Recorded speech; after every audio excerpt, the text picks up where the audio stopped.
Ainsi, un homme pouvait changer le destin d'un pays entier. Et si le changement était déjà en marche sous nos yeux? Aujourd'hui, on vous dévoile les motivations profondes du capitaine Ibrahim Traoré, cet homme qui bouscule tout pour un Burkina Faso libre, fort et souverain.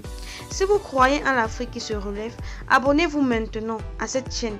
Ici, c'est l'info sans filtre, avec passion et pour le peuple. Né en 1988, dans les régions des Hauts-Bassins, Ibrahim Traoré est avant tout un soldat du peuple. Formé à l'université de Ouagadougou et à l'académie militaire de Kadioko, il rejoint l'armée non pas pour le pouvoir, mais pour défendre. C'est cette mission qu'il continue aujourd'hui, mais à l'échelle nationale. Avant lui, le Burkina vivait au rythme des attaques terroristes, de la misère, de la corruption et des espoirs brisés. Le peuple n'en pouvait plus et lui non plus. C'est dans ce contexte qu'il a pris les responsabilités portées par une génération qui veut tout changer. Pour Traoré, sécuriser le territoire est la priorité absolue. Il veut redonner au Burkinabé la paix, la liberté de circuler, de cultiver, d'étudier et de vivre. Il a multiplié les recrutements de VDP, renforcé l'armée et surtout, il a changé la stratégie sur le terrain. Ne plus subir, mais reprendre le contrôle. Mais la sécurité ne suffit pas. Ibrahim Traoré veut un Burkina indépendant qui contrôle ses ressources, son or, son coton, son sol.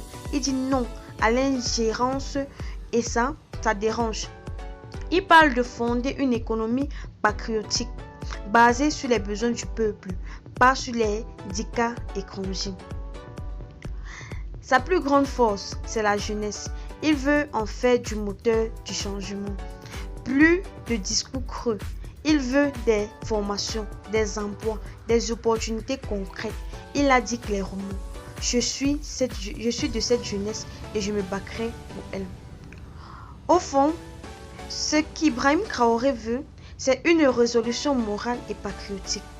Il refuse les privilèges, il vit sobrement et s'appelle à servir plutôt qu'à se servir.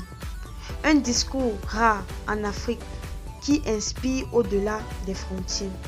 Changer un pays n'est pas chose facile, mais Ibrahim Traoré a déjà changé les esprits, les mentalités.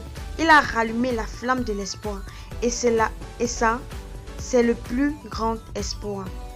Si toi aussi tu crois en l'Afrique qui peut se libérer par elle-même, que des leaders s'intègrent, peuvent